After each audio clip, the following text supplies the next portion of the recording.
अस्सलाम वालेकुम दोस्तों। आज आपको मोस्ट इम्पोर्टेंट टॉपिक्स के बारे में बताना चाह रहा हूँ जिनके बीएससी बॉटनी पार्ट 2 के एग्ज़ाम होने वाले हैं पंजाब यूनिवर्सिटी के। जैसे कि आपको पता है हमारे पास टाइम बहुत कम है और इस दौरान हमने तैयारी करनी है और अब सिलेक्टेड टॉपिक जब तक हम नहीं करेंगे तो हमारे पास होने के चांसेस बहुत कम हो जाएंगे।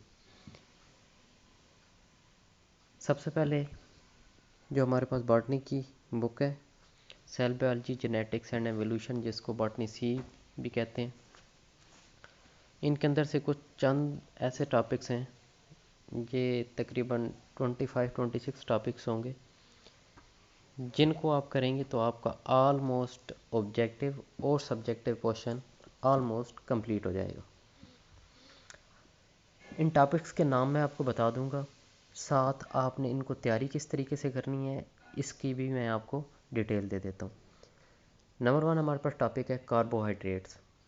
अब कार्बोहाइड्रेट्स में आप क्या करेंगे, कार्बोहाइड्रेट्स में आपने सिंपल करना क्या है कि उसकी डेफिनेशन करनी है, उसका जनरल फार्मूला कर लेना है और फिर उसके स्ट्रक्चर्स कौन से, मोनोसेक्राइड आ गया हमारे पास, उसके बाद हमारे पास डाइसेक्राइड हो गया, डाइसेक्राइड के बाद हमारे पास पॉलीसेक्राइड हो गया, पॉलीसेक्राइड में जैसे स्टार्च और सेलुलोज हो गए। इनको सिर्फ जर्नल पढ़ना है, इनको याद नहीं करना, इनको जर्नल सिर्फ पढ़ना है और इनके स्ट्रक्चर्स के बारे में आपको कुछ ना कुछ मालूम हो। जैसे पॉलीसेक्राइड में आपका स्टार्च आ गया, सेलुलोज आ गया, सेलुलोज में वो पूछ सकता है कि मोनोमर्स ऑफ सेलुलोज कौन से, तो वो आपने बता देने हैं, ठीक है, किससे मिलके बना हुआ है।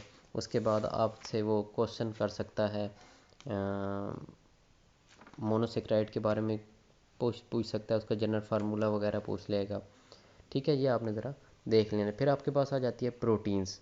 अब प्रोटीन में आपके पास क्या है, प्रोटीन में आपके पास सबसे पहले आपने अमीनो एसिड का फार्मूला याद कर लेना है, फिर उसके स्ट्रक्चर, ये मोस्ट इंपॉर्टेंट क्वेश्चन है प्रोटीन वाला, जिसमें आपके पास स्ट्रक्चर आ जाते हैं, प्राइमरी स्ट्रक्चर ऑफ प्रोटीन आ गया, सेकेंडरी स्ट्रक्चर आ गया, और ये जो स्ट्रक्चर है ये आपने कर लेने। फिर उनके आपने प्रोटीन्स के फंक्शंस भी बता देने, ठीक है। ये आपकी बुक में आकर पे इसके फंक्शन भी दिए होंगे। फिर आपने जनरल डीएनए आरएनए का स्ट्रक्चर करना है और आरएनए की types, messenger RNA, ribosomal RNA, transfer RNA, ये ज़रूर आपने एक बार देखनी है, ठीक है, क्योंकि ये भी बहुत इंपॉर्टेंट क्वेश्चन है।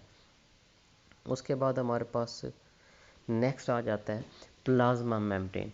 प्लाज्मा मेम्ब्रेन भी बहुत इंपॉर्टेंट क्वेश्चन है और इसके अंदर सबसे पहले आप क्या करेंगे, प्लाज्मा मेम्ब्रेन याद रखिएगा, जब भी ये लॉन्ग क्वेश्चन आ जाता है इसमें डायग्राम बहुत ज़रूरी है, आपने डायग्राम ज़रूर बनानी है और आपने क्या करना है कि इसका स्ट्रक्चर बताना है और प्लाज्मा मेम्ब्रेन के फंक्शन बता देने। साइटोप्लाज्म आ गया, साइटोप्लाज्म में आपने जर्नल सा पढ़ लेना है कि इसके ऑर्गेनेलीज वगैरह और ये आपने पढ़ लेना है।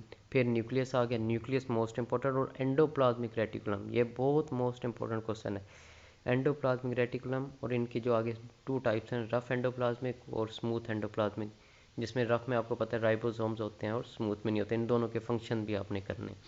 फिर आपके पास राइबोसोम्स आपने देख लेना है। प्लास्टिड मोस्ट मोस्ट इंपॉर्टेंट, और इसमें भी क्लोरोप्लास्ट, ठीक है।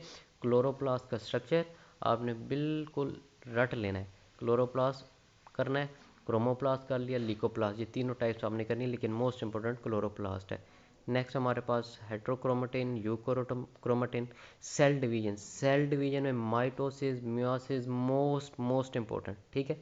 इनकी जो आगे स्टेजेस हैं, प्रोफेज, एनाफेज, मेटाफेज, ये आपने बिल्कुल सही करके कर लेनी है। फिर क्रोमोसोमल एब्रेशन, जिसमें ये आपने दोनों कर लेनी है, क्रोमोसोमल एब्रेशन कर लेनी है आपने, जिसमें न्यूक्लियोइड यूक्लियोइड वगैरह आ गए हैं, डुप्लीकेशन ये वगैरह आ गई, ये आपने ज़रूर करनी है। मेंडल्स के दोनों law of segregation and independent assortment, ये दोनों करने हैं। क्रॉसेस आपने सारे करने हैं। उसके बाद ये sex linkage DNA replication most important है, इसमें ट्रांसलेशन ट्रांसक्रिप्शन बहुत ज़्यादा इंपॉर्टेंट है, ठीक है, ये आपने करना है। और नेचुरल सिलेक्शन, ये भी बहुत इंपॉर्टेंट क्वेश्चन है, ये आपने जो मैंने टॉपिक्स आपको बताए हैं इनको आपने जर्नल सा करना है और जो मोस्ट इंपॉर्टेंट है उनको बहुत ज़्यादा पढ़ना है, डिटेल में पढ़ना है। मज़ीद पेपर मैं अपलोड करूँगा इसी चैनल पे, मेरे चैनल को सब्सक्राइब कर लें। अल्लाह हाफ़िज़।